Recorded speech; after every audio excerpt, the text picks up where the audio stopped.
décadas de destierro y desunión, 30 años de duro exilio, extranjero domicilio, qué pena de son que canta, errante generación.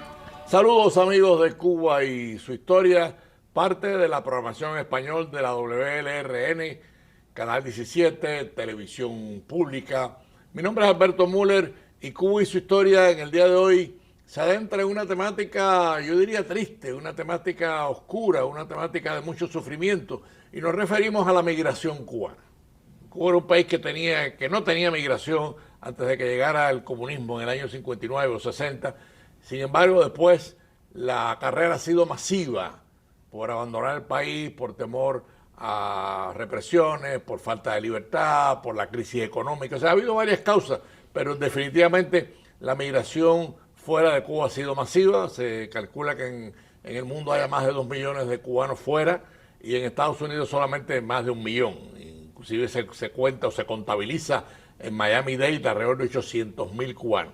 Para tratar este tema hemos traído no solamente a un amigo, sino a un experto. Me refiero al doctor Juan Antonio Blanco, que tiene un doctorado en Relaciones Internacionales y que por supuesto conoce a Cuba como muy pocos la conocen. Bienvenido a Cuba y su historia, Juan Antonio, ¿cómo estás? Muy bien, muchas gracias. Bueno, el tema está presentado, el tema es un tema duro, es un tema que además no es un tema cubano, hay que decirlo, el tema migratorio, la crisis migratoria en el mundo, en Europa, en África, es un tema cotidiano, pero estamos hablando de Cuba y su historia, por lo tanto, vamos a empezar a hablar del tema, que el tema es importante y que el tema tiene varias etapas. Dinos algo de este tema, porque tú lo has estudiado y tú lo conoces perfectamente. Bueno, el ser humano, el Homo sapiens, emigra desde que tiene 2 pies y camina de un lado para otro buscando mejores perspectivas. En la época de los neandertales, etcétera, bueno, buscando comida, se le acababan los frutos que estaban cercanos y emigraba a otras tierras. En muchas ocasiones esto conllevaba guerras y guerras de conquista de otros territorios. Y después todo eso se ha ido adaptando a lo largo de la historia y ha permanecido siempre la tendencia a que cuando se acaban las oportunidades dentro de un territorio, la gente emigra a otro territorio a buscar esas oportunidades. O cuando hay gente que está en peligro dentro de un territorio, busca seguridad en otros territorios. Como bien tú decías al principio del programa, siempre ha habido países como Cuba antes del 59, cuya migración hacia el exterior era mínima. Sí. Era incluso una migración temporal, gente que salía a estudiar aquí en Estados Unidos, regresaba.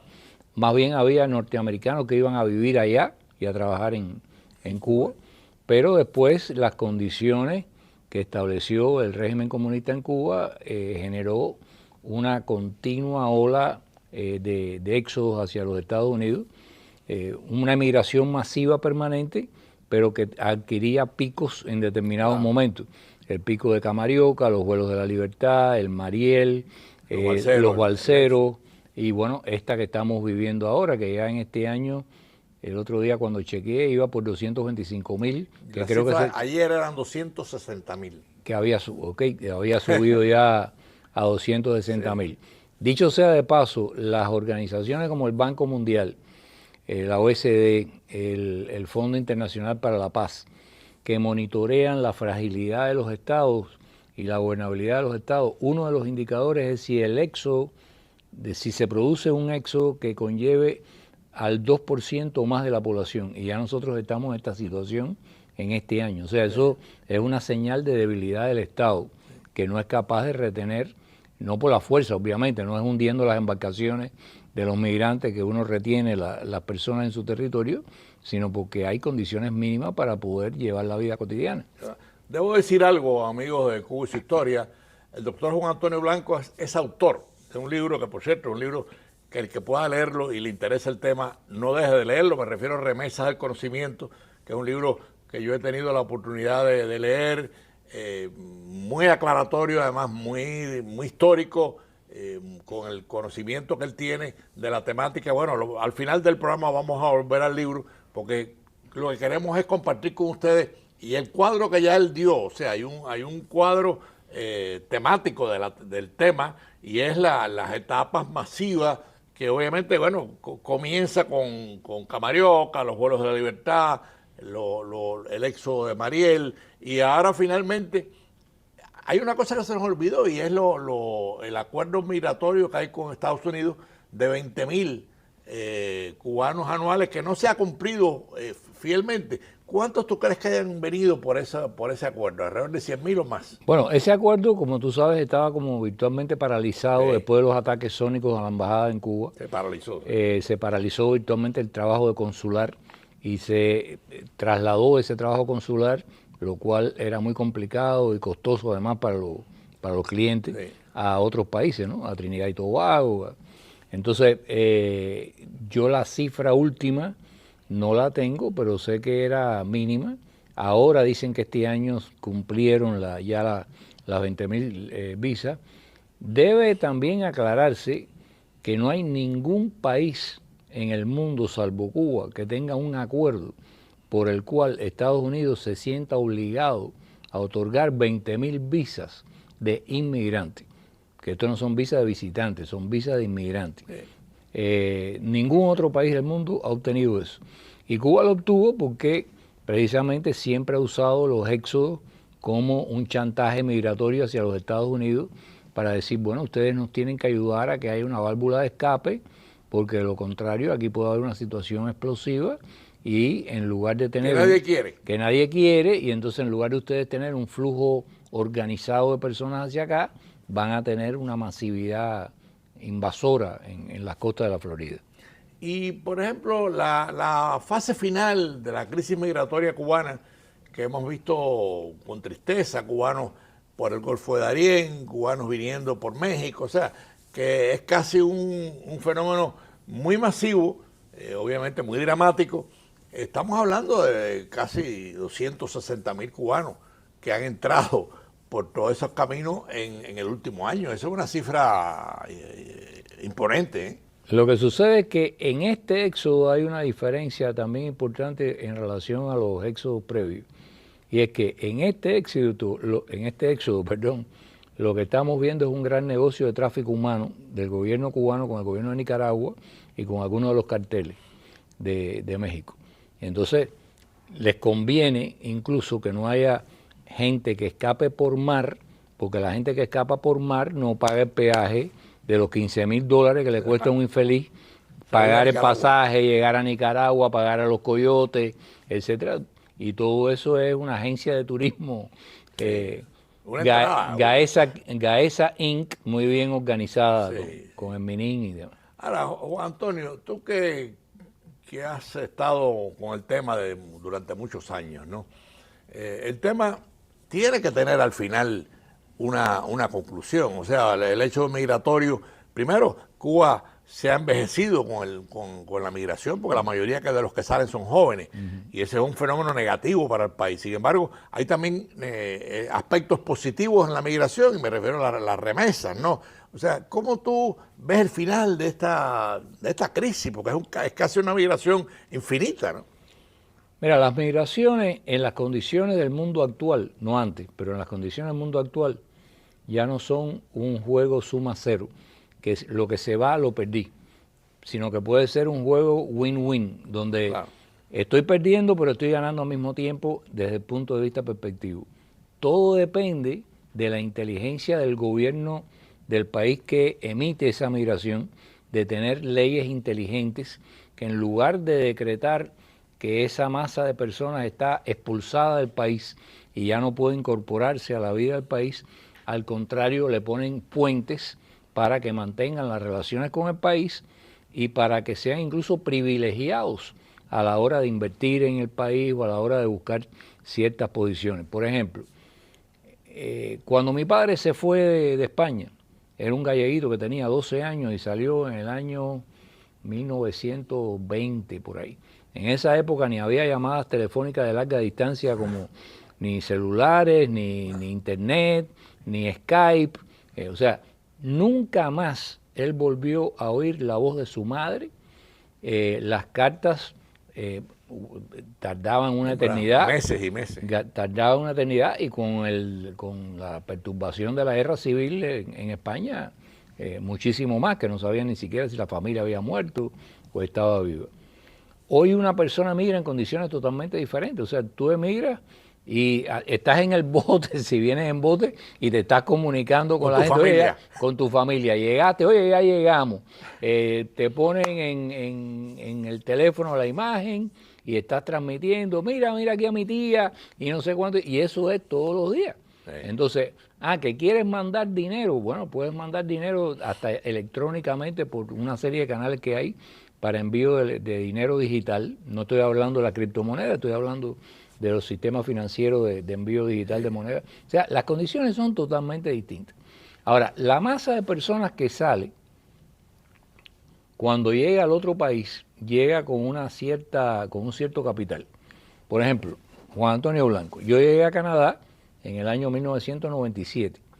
Llegué sin un centavo, solamente con una persona que era directora de un organismo internacional de derechos humanos que me estaba esperando para incorporarme al trabajo dentro de esa organización. Fui director de América Latina de esa organización.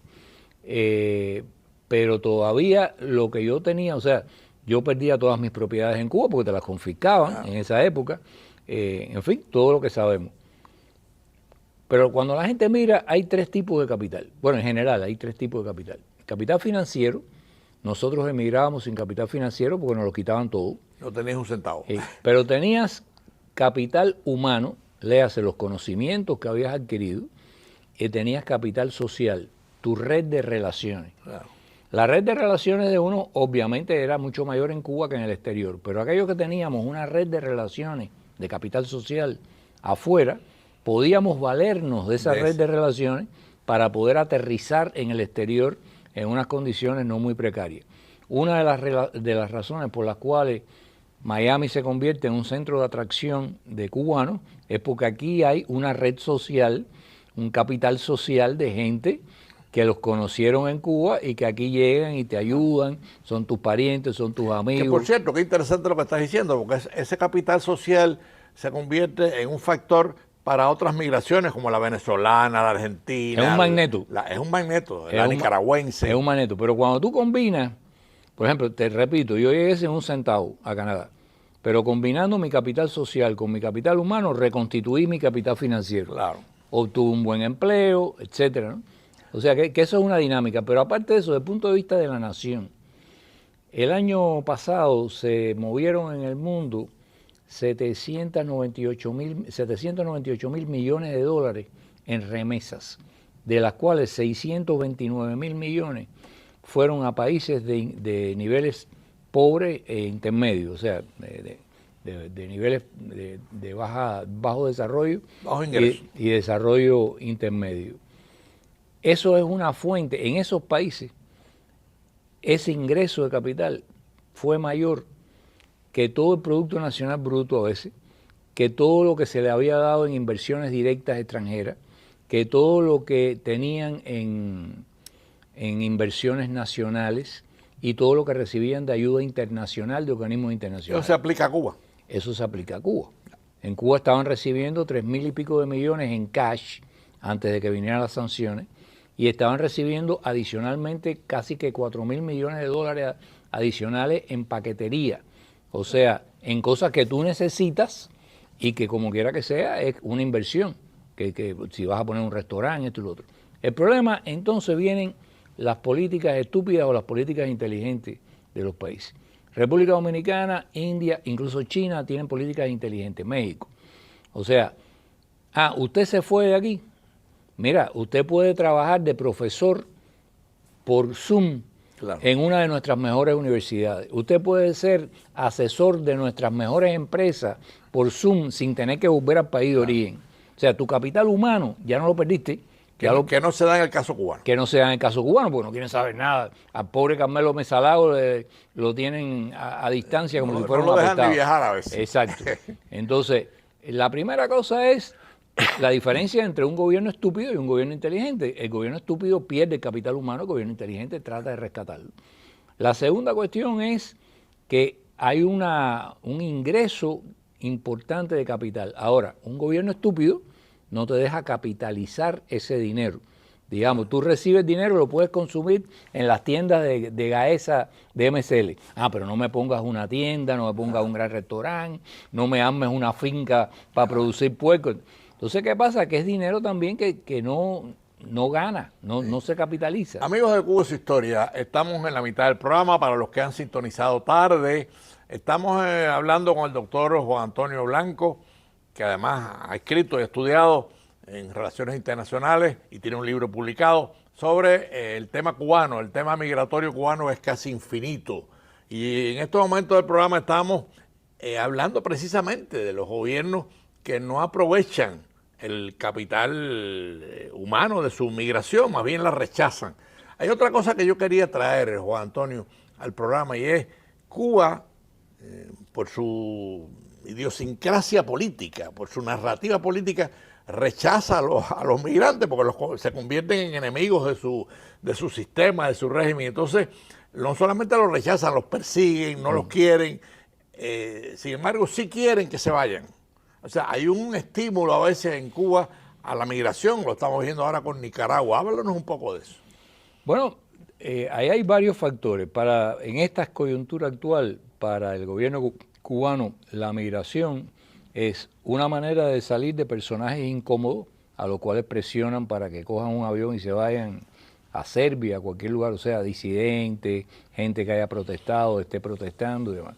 Es una manera también de crear esta colonia exterior a la cual mantienen a distancia pero manda remesas, y las remesas son capitalizadas a través del sistema financiero de Gaesa, que controla casi que el 90% de las entradas de remesa a Cuba por todas las diferentes vías. O sea, Gaesa controla más del 60% de la economía nacional, pero cuando se trata de la red financiera, controla más del 90% de los ingresos en dinero, digamos, en dólares. El tercer elemento es, se están sacando un problema social, porque toda esa gente tienes que mantenerla, tienes que producir comida para ellos, consumen electricidad, y se lo estás tirando a los Estados Unidos en este caso. O sea, no, allá van, denle Medicare, denle no sé qué, y miren a ver cómo ustedes se arreglan. No, y hay un problema adicional que es el político. O sea, los jóvenes que están saliendo son jóvenes contestatarios. Exacto. Estuvieron en las manifestaciones del 11 de julio, protestan por todo. Pero hay algo adicional a esto que estamos hablando, y es la crisis actual de Cuba. La cosa energética, el transporte, la alimentación, la medicina. O sea, Cuba está viviendo en este momento su peor crisis económica de los 63 años de comunismo. Y eso se convierte en un factor. Mira, yo tengo una tesis que es la siguiente. El comunismo existió en Cuba, el régimen comunista clásico, existió en Cuba desde principios de los 60 hasta más o menos fines de los 90. A partir de entonces, cuando todos esperábamos que iba a haber una transición a la democracia, porque era lo único que podía suceder en el mundo después de la Guerra Fría, Fidel Castro inventó una transición hacia un Estado mafioso, que es lo que Moisés Naim ha desarrollado, y dice que en Venezuela, Cuba, etcétera, hay estados mafiosos. Estado mafioso no es que haya acciones criminales, delincuenciales, digamos, por parte de un grupo de funcionarios del gobierno, no es que haya incluso una agencia de gobierno involucrada, como era el caso de MC en el año 89, en actividades delincuenciales, es cuando el Estado mismo se convierte en un ente delincuencial y no se ocupa de sus responsabilidades como Estado frente a la sociedad para ocuparse solamente del enriquecimiento de una oligarquía cleptocrática que es la que se apropia de todos esos recursos. Eso es lo que estamos viendo con esto, el fenómeno de Gaesa. Date cuenta de que el comunismo, uno de los pilares del sostenimiento del sistema era la cooptación de la población, intercambiando, yo te quito tus derechos políticos y civiles, pero me voy a hacer cargo de ti, tú vas a tener empleo, tus hijos van a la universidad. Sí, las gratuidades. Las gratuidades que después dijeron que eran indebidas. Entonces lo que ha hecho el Estado es desentenderse de la población, desentenderse de las cosas más precarias de la población, y al mismo tiempo te quitan todos los demás derechos también. Entonces, en el Estado mafioso ruso, que es un Estado mafioso, tú tienes en la oligarquía un sistema autocrático, pero hay mercado. O sea, allí no se hacen cargo de ti, pero si tú te quieres hacer cargo de ti con tu propia iniciativa, montar un restaurante, un negocio, puedes hacerlo. Pero en el sistema mafioso totalitario todavía cubano, ni te das nada, ni tú puedes buscarte tu solución privada por tu propia cuenta. Entonces, la hipótesis mía, o mi forma de entender la cosa es, hubo una transición en los 90 hacia ese Estado mafioso, porque el Estado comunista no daba más. Aquel Estado comunista había fracasado y se había desplomado virtualmente. Y ahora se ha desplomado el Estado mafioso, el Estado totalitario, la modalidad cubana de Estado totalitario mafioso. O sea que la discusión de cuándo se cae, no, ya se cayó, este año se cayó. La gran noticia no publicada es que este año se cayó el Estado mafioso. Lo que no ha caído es el poder de la oligarquía y del gobierno títere encabezado por Díaz-Canel. Ese hay que derrocarlo. No ha caído, pero la mayoría de los observadores, sobre todo los observadores políticos y sociales, sí están muy debilitados. No, tremendamente, porque imagina tú estás tratando de revivir un muerto. Esta historia de la crisis energética, cuando tú estudias física, una de las cosas que te dan es cuando un sistema en física entra en una crisis.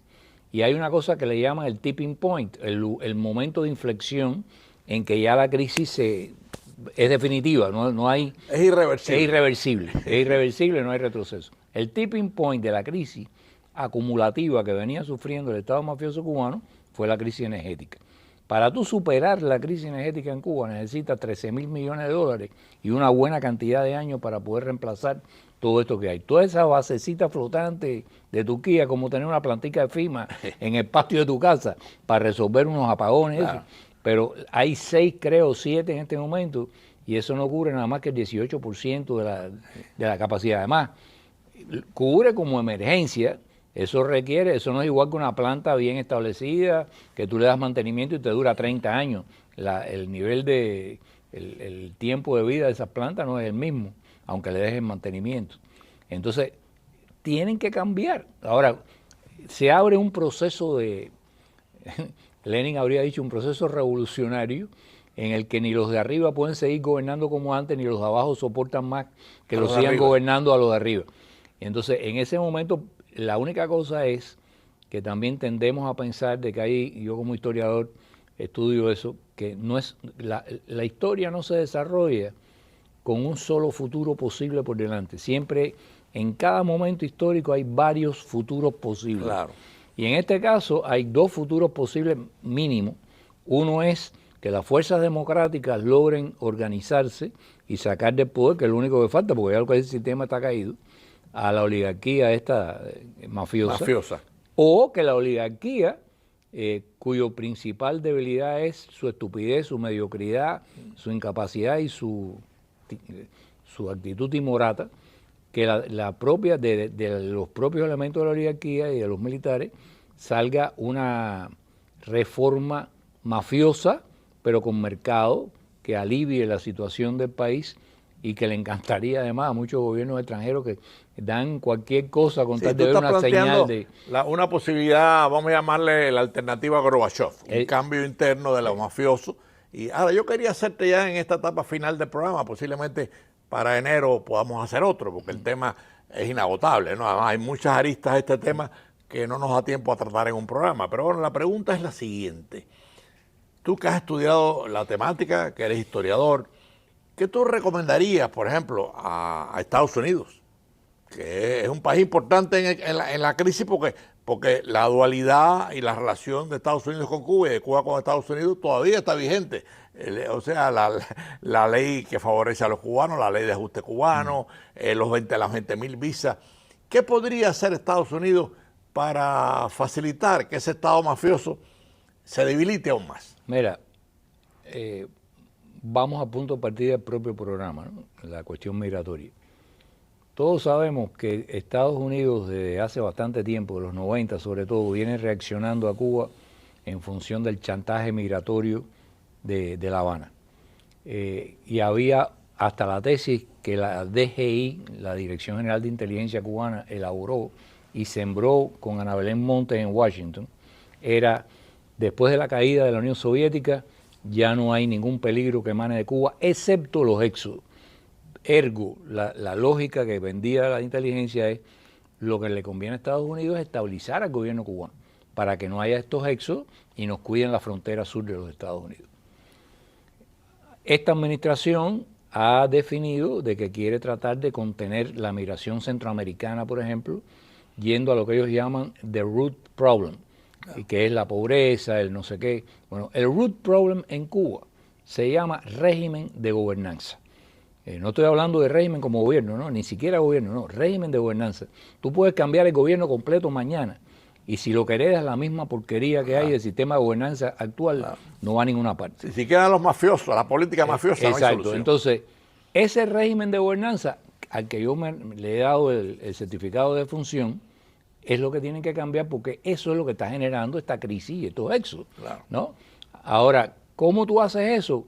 Tú no lo vas a hacer tratando de reforzar el régimen de gobernanza vigente, dándole recursos a esta gente de forma ciega. Porque ese muerto no lo revive en la remesa, no lo revive el turismo, nada de eso. Porque además es un problema sistémico. O sea, ya es un problema sistémico. Entonces, lo único que tú puedes decirle a esa gente es, yo tengo un problema con este éxodo, yo no te voy a decirle como Bush, ni se te ocurra meterme más gente para acá, porque ya esto es un problema de guerra, esto es un problema de conflicto, de agresión. Pero yo estoy dispuesto a abrirme si ustedes cambian las causas que están generando esto. Y ustedes eso requeriría un radical cambio del sistema allá. Bueno, y por lo menos presionarlo de esa manera. Amigos de Cuba y su historia, creo que hemos sido capaces con el doctor Juan Antonio Blanco de compartir con ustedes la crisis migratoria cubana. La última pregunta era complicada, pero la respondió con la inteligencia que él tiene y con el conocimiento que él tiene de la temática. Yo pienso, Juan Antonio, y te quería comprometer, que el tema da para más. O sea, yo quería aprovechar para finales del mes de enero, tal vez a principios de febrero, tener un segundo programa sobre el mismo tema para las cosas que se quedaron en el aire por los 28 minutos, pues tratar de compartirla con nuestros amigos oyentes. Estoy seguro que tú vas a estar de acuerdo. Sí, cómo no. Así que lamentablemente hemos llegado al final, nos despedimos de Cuba y su historia este domingo. Le agradecemos al doctor Juan Antonio Blanco, un experto en esta temática, que haya compartido con nosotros una crisis tan vulnerable, tan sensible, que inclusive lo estamos viendo, 2 millones de cubanos viven fuera de su país. Y nosotros que ya tenemos unos cuantos años, yo me iría para Cuba mañana a vivir, porque ese es mi país, esa es mi tierra, mi barrio. Nos despedimos, no hay tiempo para más y nos vemos el próximo domingo a las 4:30 de la tarde.